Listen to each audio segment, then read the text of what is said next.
Hour 2 Overdrive continues, brought to you by FanDuel, bringing you everything from the opening line to the final score. Bryan Hayes, the O-Dog, Jeff O'Neill, Jamie Noodles, McLennan, Leafs Tampa, game 82 tonight. We expect Matthews to play, go for 70. Kucherov's playing, he's going for 100 assists, but Tampa's on a bird to Florida right after the game or tomorrow. I guess they could go whenever they want. It's a short trip. And then the Leafs will be on the way to Boston because it sounds as if the Leafs are playing the Bruins game 1 Saturday night. So you got that going. You still have some jockeying for position in the West, right? We know which 8 teams are going to make it. We just don't know quite yet who Dallas is going to play, Vancouver is going to play, Edmonton's going to play. There's still some moving around there. So it's going to be a fun couple of days here. And then once the dust settles, we'll realize, all right, regular season came and went. It was a fun one. But the playoffs have arrived. So Darren Dreger will join us here in a moment. Roleplay level of concern a little bit later in the hour. Got some really cringy video and audio from Caitlin Clark's press conference, debut presser down in Indiana.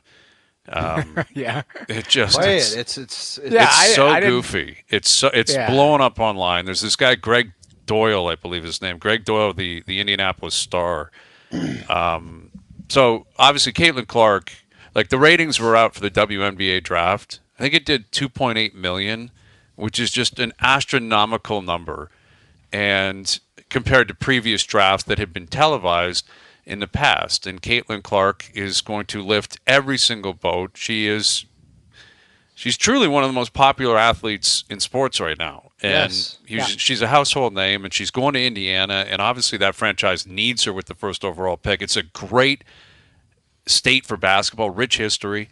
And she was introduced to the media today, and if we all watched her games, at the end of games, she'd put up the heart sign to her family. Like that was kind of her thing, heart sign. She's not alone. A lot of players do stuff like that. And this is what went down earlier today in Indy. Caitlin Clark and this guy named Greg Doyle.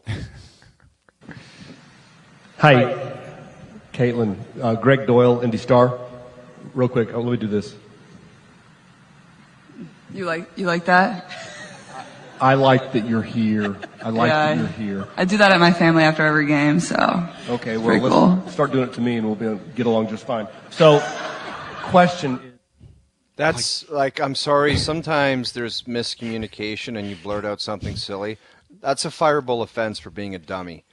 I'm sorry, there's no other way around that. It's just so stupid and cringy. It's a fireable offense for being a dummy. You've got the next greatest thing that's going to lift up the whole league, as you mentioned, and you've got that turkey saying that. I know. That's embarrassing. If I was that guy's boss, I'd be like, I don't even know what the firing rules are. It's like, I don't know if it's a fireable offense. Hey, it's not a fireable offense. When you say it, do that to me. Like, give me the heart. That's a fireable offense. Sorry. It's a goofy play. It's really cringy. It's really like that's her thing. Even if you just did it and said, "Hey, there you go," but when he drops we'll start doing it to me and we'll be friends. Dude, or I whatever. can't believe you don't think that's a fireable offense. Doing, man. And this is also one I don't think he'd do that to a male. I don't think he'd do that to a male athlete. Like that's why it's a fireable offense. Yeah, it's he wouldn't do that to a man. He wouldn't do it, and he did it, and it's goofy and cringy and silly and stupid. I thought she handled it well. Like, good for her. She's seen everything. Like, that's the amazing thing about Caitlin Clark, that she went to school in Iowa, yet she had every game covered, massive media attention, interviews. She's incredibly polished, and I thought she handled that really well. But it's just a goofy, cringy play. Yeah. Like goofy, cringy play. You know what it was? The guy was trying to be funny. He was trying to, and it fell flat. Didn't land. People who make jokes, how many times have you seen it where somebody tries to be funny and it just like wah, wah, wah, like just flat. Exactly. That's what it was. And it was awkward. It got awkward. Like, I don't know if you give the guy his walking papers for it, but I think it's it's walking papers. I can't believe you guys are disagreeing that. I think that's papers. extreme. I think it's extreme. I think it's silly and cringy and goofy. To tell the best female basketball player, like up and coming superstar, to give you the heart sign every time. Yeah, dude, I'm sorry. That's weird. Insane. Yeah. Like, It's pretty out of line. But and sometimes people deserve to get gassed for being dummies. That's a dummy. That's a top of the mountain dummy play. Yeah. Again, I don't think it's overly harmful. It's silly. It's goofy. It's cringy. I can't say that enough. I'll continue to say it. It just drops. Ask Dregs what he thinks. Fell flat. Dregs does. We don't need to replay it. And there's news coming in here because Keefe is speaking. So McCabe, Riley, and Edmondson are out tonight.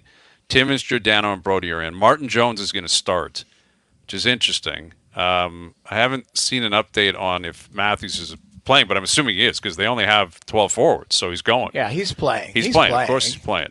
Here's Darren Dreger, a TSN Hockey Insider, joining us here on the Maple Toyota Hotline. Dregs, what do you make of that? Martin Jones getting the start tonight. What does that say to you about who's going to start for this team game one?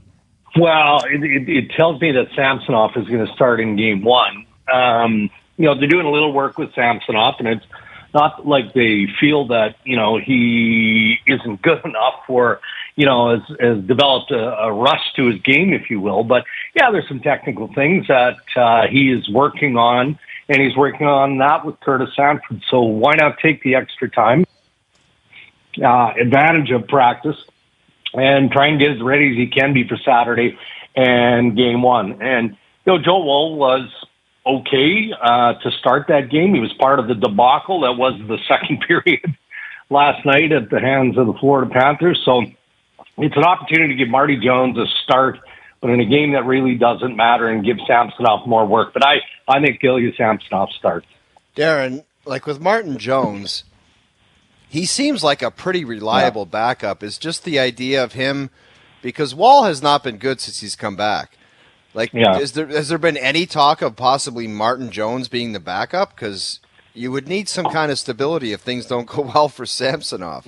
Yeah, I don't believe there's been any talk to at least start the playoffs with Jones and Samsonov. I think the group still largely believes in the tandem of Woll and Samsonov, but as we've learned historically, be it Toronto or anywhere around the Stanley Cup playoffs, that's why you have three goaltenders. And, when Martin Jones had to take control early in the season, he more than proved his experience worth. So I think they feel like if they get into what might be described as a desperate situation in goal, that they've got the experience in Jones to lean on. But everything I've been told, it also sounds like they're comfortable with Samsonov and Joseph Woll to start. Yeah, I mean, for me, it's just a peculiar one but then I've started thinking about it. Jones hasn't played a lot of hockey at all. So get him one game action before into the playoffs, where if you do need him, if there is an injury, inconsistency. I mean, Matt Murray's all of a sudden practicing and with the Marlies and all of that. Down there with the Marlies. I'm telling you, there's somewhere there's a FanDuel odds of are you going to see one of these guys named Woll or Samsonov play in a playoff game? If it's Matt Murray or if it's Martin, obviously it'd be Martin Jones. But it just to me, I look at it and I think when you're talking about Martin Jones playing this game, I think it's the right play. If Woll played last night, Samsonov, you don't want to put him in and say he has an off night. Now all of a sudden, and let's not forget, last game of the season, backups usually play because it's a loosey-goosey 2-hour game, no hitter. Hey, you don't touch me, I won't touch you. And it could be a 7-6 game tonight, and let's just get through it. So I think it's the right play to keep Samsonov away from that in case something does get ugly. You don't want him fragile or in his own head starting for Saturday. Would you agree? 100%. That's exactly the thinking of the brass of the Toronto Maple Leafs. It really is. And, they're counting on Samsonov. They believe that, he is going to be a goalie that they can ride. They can feel comfortable in the data collected since, they hit the reset button with him when he cleared waivers and just kind of mentally strengthened, physically, ironed out some of the kinks again. So this is more of giving Samsonov an extended period, not a whole lot of time, but just a little bit more time to make sure that he's well rested and he is working on his game and he's 100% comfortable. Nothing more than any of that. With Darren Dreger, a TSN Hockey Insider. So it's Leafs Bruins, and we were preparing for Leafs Panthers. We spoke with Andrew Raycroft. He said down in Boston they were preparing for Boston Tampa. Now it quickly flips. But in terms of the playoff expansion, I believe Bettman was quoted again yesterday, I believe it was, if not earlier today, saying that there's just no appetite for it. That it's 16 teams, and that's where they're going to stay, and they're not going 1v8 or anything like that. They just like the way it works. And that's that. So is that to suggest, obviously he's bullish on this, the only way they ever change anything to do with the playoffs is if Bettman is no longer the commissioner? Is that the only way this is going to change? It feels that way, Brian. And I guess I would question, the fact that, if I didn't see the quote, but if he says there's no appetite, well, who are we talking to here? Are we talking to owners? Or are we talking to general managers? Are you talking to those inside the commissioner's office? I can't believe that there are owners out there that would be open to the idea of a different matrix, even expanding the playoffs and the number of teams that are available to make the postseason. It always boils down to revenue. I don't recall the last time they took a vote. Normally, this conversation comes to the forefront this time of year, right? I mean, it's time that we would talk about this. But every scrum that I've been in where Bettman has been asked specifically about changing the playoff formula, expanding the playoffs, he gets almost dismissive with the media. And maybe it's because he knows that he has the support from the owners and the board of governors, because otherwise it doesn't make sense why he has been so rigid on this for as long as I can remember. Just the last 5 years, for as long as I can remember, he's been that way. Yeah, and what's interesting, I guess, is if there was a plan or if there was an expansion, we would not have had what we had last night, which is bedlam, because Detroit would be in, Pittsburgh would be in, they'd be preparing for play-ins. And of the teams that missed, Washington ends up getting in, the Islanders end up getting in. It was really more of a rat race to get there, and there were a lot of teams kind of ebbing and flowing. But now we know Detroit's out, Pittsburgh's out, Philly's out. How do you think those three organizations will react to ultimately missing the playoffs in terms of what they could do this summer and with their game plan moving forward? Well, yeah, I mean, there's going to be a lot of forensic audits of hockey operations with every team that missed the playoffs. But if I look specifically at a team like Detroit, not that long ago they had closed the gap. We talked about this on set last night with Marty Baron. They'd closed the gap with the Tampa Bay Lightning, and then just kind of went astray late and certainly through the second half of the regular season. So, even though there's been growth within the Red Wings, there's probably some guys checking mirrors around that team to see, okay, well, this guy needed to be better. I could have been better, all of those sorts of things. Didn't it feel, fellas, that the Philadelphia Flyers had overachieved? First half of the regular season, I mean, they're a playoff team.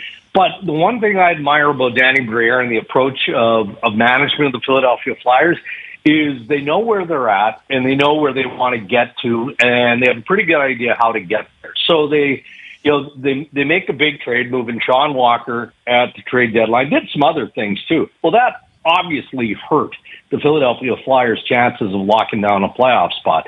They're not okay with it. I'm sure that they were PO'd last night after the fact, but they know where they are at, and they know that they've got to improve the foundation.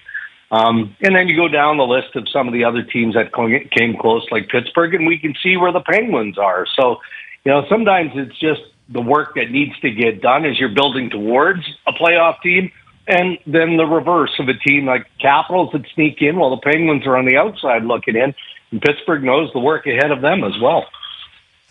Dregs, with some of these teams that missed the playoffs, and you could argue that maybe in the first round there will be some not upsets, but some organizations that believe that they should go farther and they don't make it because of the matchup on the other side. I'm curious to see the coaching carousel. Yep. There's some organizations that need coaches, and there might be one or two organizations that decide to move away from their coach based on success or lack of success in the playoffs. Do you think that a team like Buffalo, a team like Ottawa, we know that they need coaches? But do you anticipate maybe, and that might be a Jerry's percentage or something for all of us, but a firing after the first round or when the dust settles because of some of the lofty expectations of some of these teams? Well, that's what I'm saying. Like that, and there will be carnage. Do you think there'll be coaching carnage as well? Yeah, I mean, it all depends on the scenario. Not to kind of light the fuse, but I was asked on another station earlier today about what could happen in Toronto if the Maple Leafs get dispatched by the Boston Bruins in quick fashion. Well, how do you know? We're just taking an educated guess. There'd be a mountain of disappointment, even though there's history with the Boston Bruins. Do I think that Sheldon's job is in question or in jeopardy? No, I don't. I think for the most part, he's done a really, really good job. Wasn't hired, but was extended by Brad Treliving. So, again, not to light the fuse, but it depends on how painful the loss is in the first round for any club. I look at some of the teams that didn't qualify. The New Jersey Devils have Travis Green there as an interim. I would think that Travis Green would be the top contender to hold that job, but he hasn't been told that. And I know that Tom Fitzgerald is looking forward to hearing the pitch from Travis Green on what his game plan is, the direction that he intends on taking the Devils and how he's going to get there. I'm hearing good things about the work that Drew Bannister did, coming in a tough situation, replacing Craig Berube in St. Louis. There's a decent chance that he gets the interim label removed, but there's no guarantee of that. And I also wonder, guys, whether Kevin Adams kind of woke a few general managers up with his comments yesterday and the fact that, he's basically said, I'm diving into the experience pool. I need to hire a coach with experience. Well, is Ottawa waiting for John Gruden, or is Steve Staios, going to try and get in on some of these experienced candidates? So it's definitely a top item for the insider world and what we need to pay attention to here in the near future. I think it's laughable that any GM would say, what's your approach or what's your game plan? I'd look at the GM and say, if you don't get me a goalie, I don't even want this job because we have no chance. Seriously, look at all the teams, some of the goaltending tandems that they went to battle with and thought that was going to do the job. And there's just simply not enough good ones. Detroit, you thought that those two guys, Alex Lyon and James Reimer, were going to get you in? No way, man. Yeah. And if I was, has been hurt all year since February. Yeah. Well, regardless, it's like if the GM said to me, "What's your plan moving forward?" I'd say, "I don't have a plan until you give me a goalie. And if you don't give me a goalie, I don't want the job." You can't win. You're screwed. Yeah, I mean, I get it. But again, if we're specific to the New Jersey Devils and Travis Green, when he was let go by the Vancouver Canucks, I obviously he was worried about whether or not he was going to get another head coaching assignment. He went the associate assistant role, and because of what Tom Fitzgerald had to do in New Jersey, felt like he had to do, he got another opportunity. So I'm not sure, he's going to be quite as rigid or stoic as you're suggesting here. Dregs, as far as the Leafs go, I mean, Auston Matthews will never get a hall pass because he might get 70 after tonight. But after that, who do you think's got to just say, you know what, screw the pass, and I got to be dialed in and be better than anybody? Is it Marner? Is it Nylander? It seems like Marner's got to just step up and be dynamite. Yeah, I'm with you. And, I want to say all of the above, even though that's pretty cliche. It always is the case in the playoffs. They're going to need that secondary scoring, and where's that wave going to come from? The experiment with Bertuzzi and Domi and Auston Matthews worked, so it doesn't feel like there's any reason to alter that. So why not try Willie Nylander on the wing with Tavares and Marner and bolster that top six? Where's Matthew Knies going to fit into the equation? He seemed pretty hungry recently when they had him on the fourth line. That's the kind of drive that he's going to have to present. Losing Bobby McMahon for any part of the first round is a pretty significant loss, isn't it, guys? Yep. You know, it really is. 5-on-5, that guy just gets the job done, or has in the second half. And, you know, it sounds like it's a knee problem, looked like a knee problem when he went down. So, my information is he's not ready for the start of the round. You know, could he be ready by the middle of the round? That might be best case scenario. So if he's not available, that's a pretty big hole. Who's stepping in there? Somebody has to. You know, is it Nicky Robertson? Is it somebody else? Like, go down the list. It can't all be about the big boys. Those guys are obvious. They've got to find a way. They haven't been able to this point, but they've got to find a way or there's going to be trouble. Yeah, that McMahon injury, it's too bad because he's been a great story, you know, and he's kind of been a microcosm of their second half where he arrived, they all kind of took off, and, you know, he's found a role there. He was a second-line guy. He pushed other people into the depth roles, and, you know, depth is, especially depth offense, is something that has been lacking in the biggest moments for this team in the past. And they're going to need it. And if he's not available, next man up. I mean, that's the way the Stanley Cup playoffs is going to work. But, that is going to be significant. And we'll see. I mean, we know where it's going. As for the Arizona Coyotes, this will be it. The lights will go out after tonight. It's pretty wild that McDavid will be the last guy they get to see. You know, the Oilers are the last team to play at Mullet. Is he playing, no? I don't know if he's playing or not. I haven't seen if he's playing. Maybe he's not. But it is the Oilers that are in Arizona, and I guess by Friday night we're going to have an official announcement. What's how quickly does it come out that they're off to Utah? Yeah, I mean, real quick, and you know, I think the league was hopeful that they would be able to take the vote. There's a Board of Governors virtual meeting tomorrow afternoon at 3:00, and it doesn't sound, based on the work that's been done to this point today, that they're going to be in a position to take it to vote. I mean, I guess something can change as the evening progresses or the early part of tomorrow. Tomorrow could be nothing more than an update. And sources out of Salt Lake believe it's going to get done, but it's not done yet. You know, they were hopeful, obviously, that it wouldn't be a distraction for the playoffs, but at this stage, really, is it going to be a distraction for the playoffs? I mean, it's a foregone conclusion. Unless the bottom falls out unexpectedly for all involved, Arizona's going to Salt Lake City. The players believe that. In fact, it feels like they know that. So now it's just transactional stuff and the legal beagles of the NHL, Arizona, and Salt Lake figuring out all the fine print. All right, Dregs, we'll leave it there. We'll do it again soon. Thank you for this. Okay, guys, thank you. Darren Dreger, TSN Hockey Insider, joining us here on the Maple Toyota Hotline. Check out Maple Toyota's huge truck and SUV lineup, including Tundra, 4Runner, Highlander, and Grand Highlander, in stock and ready to deliver. Visit mapletoyota.com. Yeah, I saw some people online wondering if the Coyotes will have an Eddie Olczyk speech after the game. You know, we're going to Utah, but when we win the Cup, we're bringing the Cup back to Mullet's Arena. I don't know if they're going to be sad. I've been in the building, played for the Hartford Whalers when we had to say goodbye, and it was Kevin Dineen addressing the crowd. It was emotional. I don't know, other than living in Arizona, I don't think they're too emotionally attached to a whole lot. There are some diehards that probably go to the games, but what the hell could you be attached to playing in a 5,000-seat arena that's the laughingstock of the league? Yeah, I mean, there's two things that we haven't.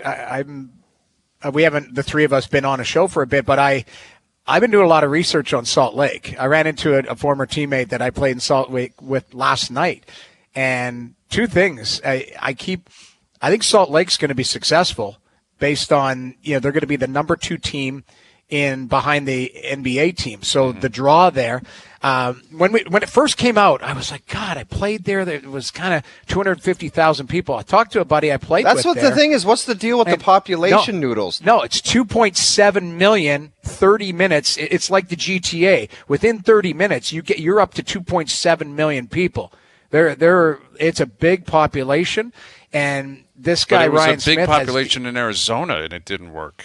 Well, it's a different market. This is the other thing. They're going to go back to Arizona, and they're going to build the rink in the right spot and get an owner that's not a lunatic. And people still that's won't the problem. Come, but I agree with you that probably will happen, just like Atlanta. I hear you. There are details that are different than Salt Lake from 30 years ago. But Arizona and the Phoenix area, that's a big population, and it didn't work. There's no history there. I know. I don't know. And they're not dying for it. Like, how many times have you seen people like parading outside of a sports arena saying, we want hockey? Like, you talk about populations. Isn't there like 1 million people in Mississauga? Like, 1 million people north of Toronto, 1 million people here that would die to have hockey. Quebec City, they have the people dying to watch hockey. And they're just showing up someplace, and it's like, oh, we're going to be here.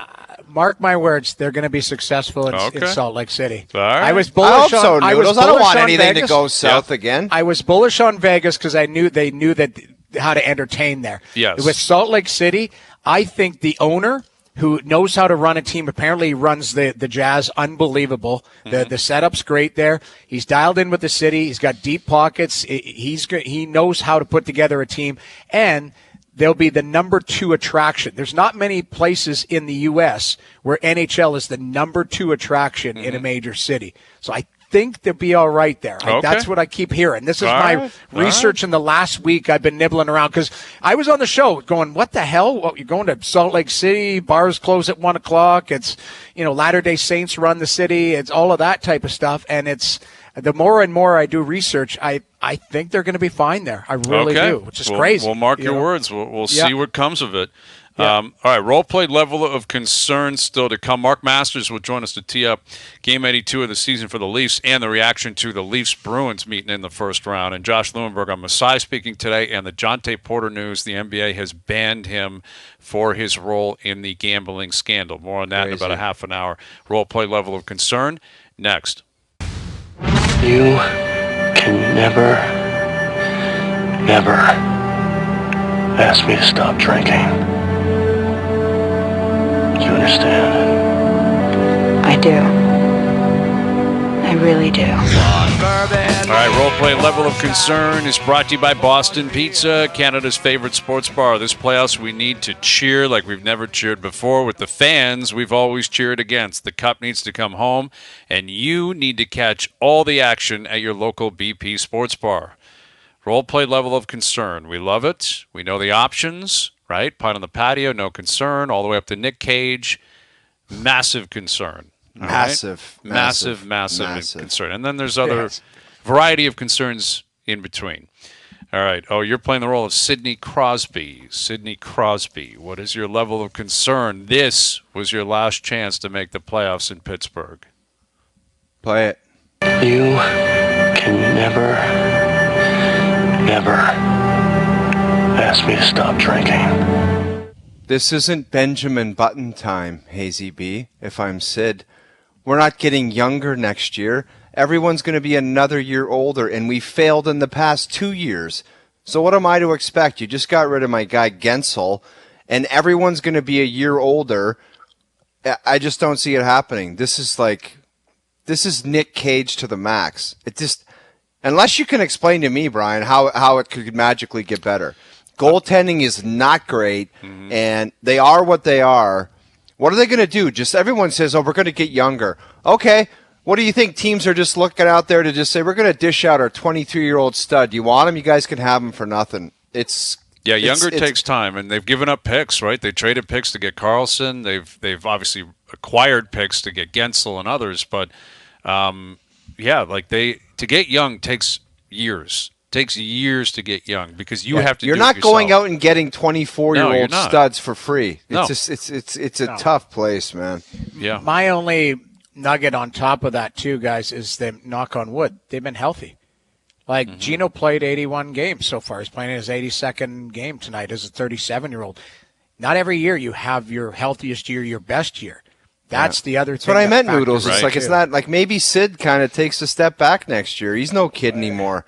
Gino's 38 years. Like they're all getting older, man. Exactly. Like that's the biggest thing is, you can understand like if there was light at the end of the tunnel, you know what, we missed this guy for 40 games. Our goal. There's some excuses. I know excuses are for losers, but there are excuses where you're like, okay, this didn't work out. But you had the core, for the most part, you were pretty healthy there. Like that's what and Sid had an amazing year. Like this guy is, was heart conversation, heart whispers here right down the stretch. Like I don't say play Nick Cage lightly. I never take that is That's a serious comment when you say play it. Yes. And I thought it was worthy there. Yes. Yeah. No, it's absolutely. You cannot cheapen Nick Cage, right? Do not cheapen Nick not Cage. in the state that he was in. I might watch that movie soon. Yeah, I haven't seen that in a long time. It's sad, though. It's a sad I know, but it's a just tough one. Nicky's in a bad place. Yeah. All right, Noodles, you're playing the divisional winners in the NHL. So we're talking Vancouver, Dallas, New York, Florida. You got the wild card teams. You're playing the divisional winners. What is your level of concern that one of you will be upset by a wild card team in the first round? I'm Rick Bushwood. 6 Busch Light, 6 Bud Light, and I love them, tall boys. Okay. And I might even add, I might go back and rewatch that video. That's what I want to watch, is Bushwood in Hamilton. Go ahead. And I might even add a couple nuggets on top of that. Like, as we know, there's always a surprise team. There's always, people haven't mentioned Nashville at all. Nashville's name hasn't come up once. UC Saros is a hell of a goaltender. Roman Yossi's in the Norris conversation. Does Bruno get some Coach of the Year love type of stuff? Like, that team has come together. But you mentioned top of the division. There's good teams going home here in the first round. One of them is going to. I'm not going to name who because I don't know. But I think there is going to be some upsets on paper in that first round. So that's why I'm Rick Bushwood. I didn't go Nick Cage, but I'm damn close. Yeah, no, I agree with you. I mean, Nashville. I wonder if Barry Trotz is going to win Executive of the Year. He bought guys out, shipped guys out, gave big contracts to veteran guys. The deadline, Saros was a name that was out there. They were contemplating he whether said, or not make me sniff, and I'll sniff. Got to look at offers. Yep, got to look at offers. Yep. Obviously worked out really well for them, but I mean, I'm with you there. Nashville, it could be Vegas still as a wild card. It's Tampa's a wild card. You're telling me Vegas and Tampa and Nashville can't win in the first round? Absolutely, they can. All right, I'm playing the role of Toronto Raptor fans. What is my level of concern? This rebuild is going to take 4 or 5 years. Play it. Just play it. You can never ask me to stop drinking. Sadly, I do think we're in for a rude awakening. Even Masai said today, when the man in charge goes, these things can take 3 to 6 years, that's terrifying. That's terrifying. And that means the clock started this year, right? Like, it wasn't last year. They were a play-in team. They had Van Vliet. They had Siakam. They just ripped the Band-Aid off. In the last 12 months, Fred left. They traded Anunoby. They traded Siakam. Nurse left. Like, that's in the last 12 months. That's the clock starting. Yes, you have Scotty, and that's beneficial. But Scotty Barnes has still got to do a lot of growing. He's a very good player. I think he can be a great player. I don't believe he's going to be a top 5 player in the league. We'll see. I hope he is. I hope he will be. But if he's just a very good to perennial all-star, then you got to add more to that. And we'll see what Quickly is. We'll see what Barrett is. I've liked what I've seen, but these are young guys. They're a young team, inexperienced. There's not a lot of depth here, and the NBA is tough when you get into that. It's like any other league, man. When you take a big step back, and they've had an unbelievable decade of winning, unbelievable, that culminated in a championship, and it'll never be forgotten, and they got that banner up because they deserve it, and Raptors fans will never forget it, and you got to live it. But they won 25 games this year, and I know they had injuries, and they tanked down the stretch, but even if they get back into contention for the 9 or 10 seed next year, that doesn't mean you're really contending. Right? Like, that's a baby step. That's not a giant step. We're talking 4 or 5 years before you're talking, could they win 50 games, be a top 3 team in the East, maybe home court in the first round and do some damage? That, I think, is going to take years. And it's going to be tough, man. Masai said the word patience a lot today. He also had a staged F-bomb. Like, if anyone thinks that wasn't, scripted, he just... Well, he was asked about Pelly coming in. Like, Keith Pelly coming in, and it was like... I found that interesting. Like, basically, I'm Masai. It was almost like, hey, I'm not changing. Like, I don't care who Keith Pell, not disrespectfully, but basically, I agree with you. Oh, it was almost like, hey, lob this at me so I can let everyone know I'm still in charge here. I know, it was just so scripted. If you can't figure that one out, you just haven't been watching those pressers long enough. That was on purpose. Right. Okay. Oh, you're playing the role of pro golfers not named Scotty Scheffler. What is your level of concern? Scheffler is going to be the dominant number one player in the world for the next 5 years, and you're simply fighting for number 2. I can't go play it on this because his putter could disappear. And I understand that he's got the spider in the bag and it's the best putter cooking for him and he loves it. But we've seen guys with spurts before. Jordan Spieth was unbeatable and he literally fell off a map. Dustin Johnson, he was unbeatable. He was Scotty Scheffler. Yes, he was. 3 years ago, and he was shot plus 19 for 2 rounds and got in his car with Gretz and went home. So, he did. He did. Gretzky was literally there. I saw him. Yeah. I know. Oh, you saw Gretzky there? I saw Gretzky. He was he fired a couple 84s and got in 99 station wagon, and they left. So trunk slamming Gretzky's car. Yeah. Yes. So I'm a little bit concerned that there's only one guy that wore the red shirt and nothing else will be sustainable and last that long. So as unbelievable, like he might win all the majors this year. That's something he could do. Like at Valhalla, I can't see him not winning that golf tournament, man. I really can't. I hear you. But for 5 years, dude, no. I don't know if nobody's going to do it. I'm with you on that. I'm like 12 pints and 6 chilled shots. That's still a lot. That's a Ric Flair lifestyle. It's a casual evening for Rick. Ric Flair. 12 Busch Lights and 6 shots of chilled Grey Goose. Okay. I know you guys talked about it, I'm sure, at length, but my guy Max Homa was there for a bit. Yes, he was. Noodles, that 12 tee shot, man, it was soiled his pants.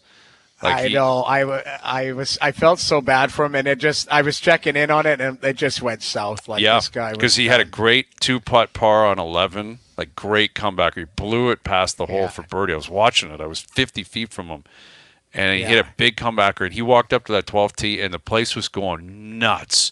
And Scheffler was standing there watching. Like Scheffler was soaking all that in. That Homa was chugging. In the building. and 5 minutes later, Homa his ball was in a bush, and his tournament was over. Like it happened that quickly.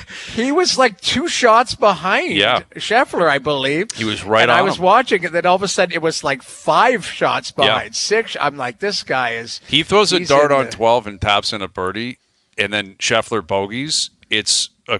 Homa could have a green jacket right now. Yeah. But, dude, what about the screw job with that bounce? That thing landed on the green and ricocheted like it was cement. I know. And then it didn't roll back down. Like that's, like no, that little cabbage beside those bunkers is a death trap, man. They grab you, man. They make sure you know what's up. All right, Noodles, you're playing the role of the Montreal Canadiens, Ottawa Senators, Calgary Flames, the Canadian teams that missed the playoffs this year. Yeah. What is your level of concern? You will collectively miss the playoffs again next season. I think one of them, I don't know who, but I don't know. I'm going to be 6-pack. I'm not crazy. 6-pack and maybe a couple shots. Okay. Because then you got to go, who's coming out? A Hal Gill going to be changed. Exactly. So it's a bag chuck, a 6-pack, and a couple shots of vodka. Maybe we just throw Hal Gill in as an option. Hal Gill with the sniffles. Hal Gill. Yes, Hal Gill with the sniffles is 6 beers and a scotch for the throat. Go ahead, Noodles. Right, because teams are coming. Teams are going to take a step back, all of that. We see change. But you've got to improve in the offseason. I've said this before. Ottawa has to have a really good offseason here. Steve Staios, I talked to him and Pooley the other night. They said, hey, we got work. They're going to go to work. Like, that's what they need to do. But same thing in Montreal, same thing in Calgary. Now, Calgary, a little different. It'll be interesting to see what they do in the offseason because there's still the Markstrom, rumblings, all of that. They've got players there. You've got Huberdeau on 7 more years at 10.5. Kadri, you've got decisions to make. But Montreal and Ottawa kind of retool, trying to head in that direction. That's why I'm 6-pack and a couple extra because it's not going to be an easy task. No, and you see Marty St. Louis, I guess, has a 2-year extension in Montreal that's kicked in. So Marty's going to continue to be the man in Montreal. Yeah. And Kent Hughes, he spoke on it that it's a massive summer for Montreal. Like they got to take that. They've ripped off the Band-Aid. They've started bringing in young pieces. They've got some stability there with Marty St. Louis. They've made their decision in net. Jake Allen's in Jersey now. They got 2 young goalies. They've got a young defense. They're going to have a ton of picks. They've got some pretty good prospects. They just got to find a way to get this all together, and they got to start signing guys. You got to start winning trades, and you got to start really making some noise in July to push your team that much further up the list. Agreed. All right, so last one here. I'm playing the role of the Golden State Warrior fans. What is my level of concern? Steph Curry will not retire a Warrior and could, in fact, leave this offseason. Play it, dude. No, it's not a play it because he's the man there. They built that new stadium. Yes. He's. I do think 3 months ago, a year ago, or 2 years ago, this would have been a pint on the patio. Steph's not going anywhere, but Clay's going somewhere. Draymond will not retire there, I don't think, and it's a mess. Like it is a mess. But Steph is the guy, and Steph's going to keep getting paid. He's going to have the ability to do whatever he wants. But I do think it's somewhere in the middle. Like it could be a Hal Gill with the sniffles. I'll say Hal Gill with the sniffles because it's not a pint on the patio. But that guy's a winner, man. That guy's a winner. The NBA, the culture of the NBA is it's okay if you move on. You know what I mean? Like it's okay. That's not. No one's going to turn on you. Why did they need to extend Kerr? Didn't they extend him for a couple years? Massive extension with massive money. That's probably paying for what he's done in the past. He's obviously a really good coach. Yeah. He's the spokesman of the team. Yeah, but dude, if the team's going to be junk, and I get it, you've got to have coaching at. Craig Button says at any stage of what the team is at, you've got to have coaching solidified. But if that team's going into the dumpster, you need Steve Kerr at the helm, making 25 sheets a year. Yeah, but I guess it's like Pop in San Antonio, right? It's a legacy play. Yeah, it's just culture thing. Yeah, you're the guy. You run the show. This is how it goes. Steve Kerr is going to stick around. I think Steph will get through this offseason and stick around to see what they do. But if it's a mess next year, all bets are off. All bets are off at that point. Roleplay Level of Concern was brought to you by Boston Pizza, Canada's favorite sports bar. This playoffs, we need to cheer like we've never cheered before with the fans. We've always cheered against. The cup needs to come home, and you need to catch all the action at your local BP Sports Bar.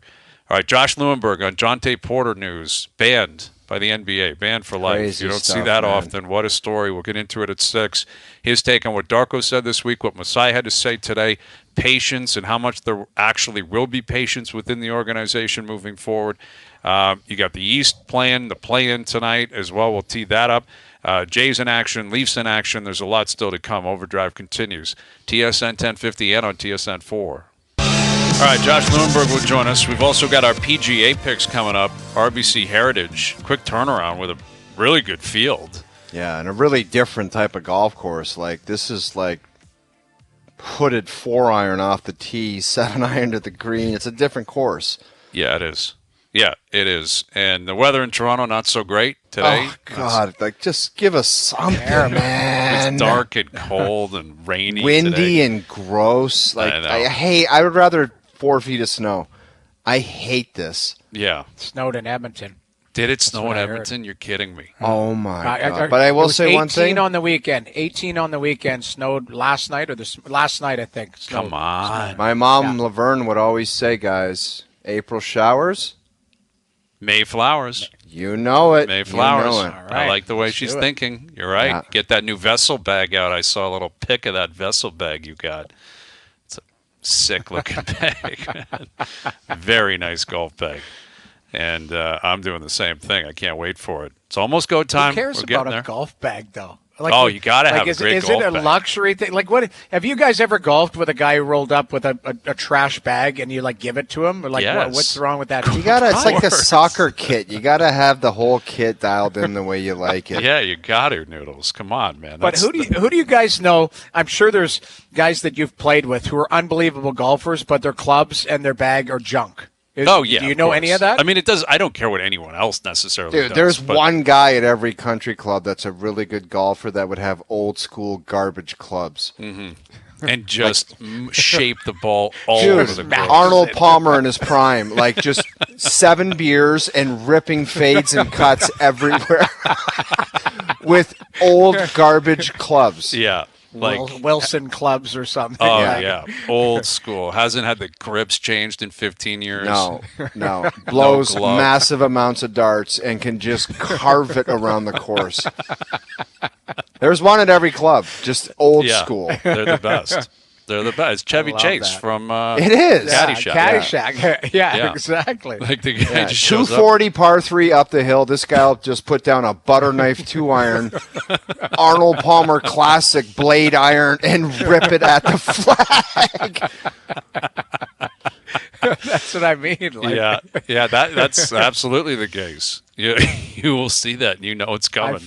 I feel like Struddy has crappy clubs, but he's a good player. Something like that. I agree with you. See, Strud was at the fan appreciation last night for the Oilers. We got to do a Strud muffin, Strud or dud on a salad. There was a palm tree type look at the top. I think Caber called his the palm tree back in the day, where it just sprouted on like right there, and we got to show him and say Strud or dud.